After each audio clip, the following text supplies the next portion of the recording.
नमस्कार दोस्तों। आज की कहानी चुनाव से जुड़ी है, लेकिन सिर्फ चुनाव की नहीं बल्कि उस प्रक्रिया की जिसने देश में तूफान ला दिया है। एक ऐसी प्रक्रिया जिसे कुछ लोग कहते हैं पारदर्शिता की राह और कुछ लोग कहते हैं लोकतंत्र कमजोर करने की चाल, जिसका नाम है एसआईआर, स्पेशल इंटेंसिव रिवीजन। आज हम इस वीडियो के माध्यम से समझेंगे कि एसआईआर क्यों लाया गया है और कहाँ लागू हो रहा है, किसे परेशानी हो रही है और यह सच में लोकतंत्र की जीत है या लोकतंत्र कमजोर करने की चाल।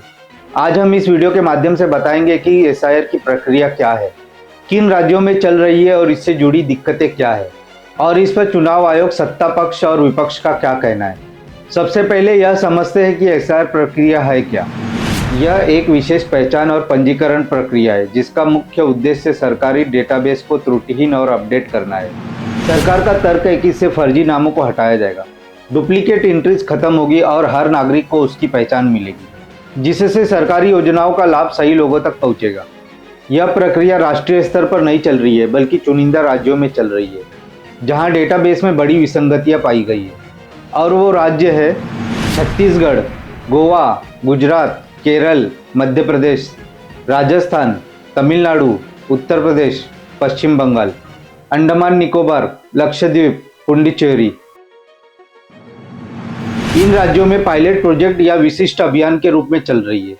उन क्षेत्रों पर ज़्यादा ध्यान दिया जा रहा है जहां प्रवासी आबादी ज़्यादा है या जहां पिछली सूचियों में बड़े पैमाने पर गड़बड़ी की शिकायतें आई थी। सरकारी मंशा अच्छी हो सकती है लेकिन जमीन पर नागरिकों को बड़ी परेशानी हो रही है।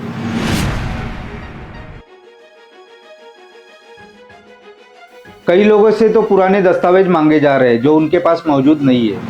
प्रक्रिया को पूरी करने की समय सीमा बहुत कम रखी गई है,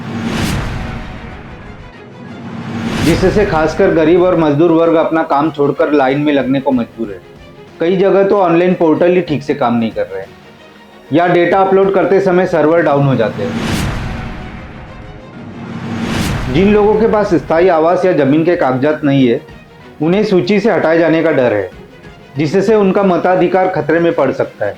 इस प्रक्रिया का सबसे बड़ा बोझ उठा रहे हमारे बूथ लेवल अधिकारी। उन पर कम समय में ज़्यादा सत्यापन करने का भारी दबाव है। कितने घंटे में मेहनत करनी, चूंकि ये बहुत बड़ा काम। 3-4 घंटा सोते हैं, उसके बाद पूरा दिन मेहनत हो रही है। मेन नेटवर्क की परेशानी हो जाती है ना, अगर इधर हो रहा है तो फिर कहाँ भरेंगे। उन्हें पर्याप्त प्रशिक्षण, मानदेय या तकनीकी उपकरण नहीं दिए गए, जिससे काम को वे ठीक से नहीं कर पा रहे। जब किसी व्यक्ति का वोटर लिस्ट से नाम हटता है या उसे परेशानी होती है तो बीएलओस को जनता के गुस्से का सामना करना पड़ता है। वे बीच में फंसे हुए, ऊपर से आदेश और जमीनी स्तर पर विरोध। चुनाव आयोग इस पर क्या तर्क दे रहा है?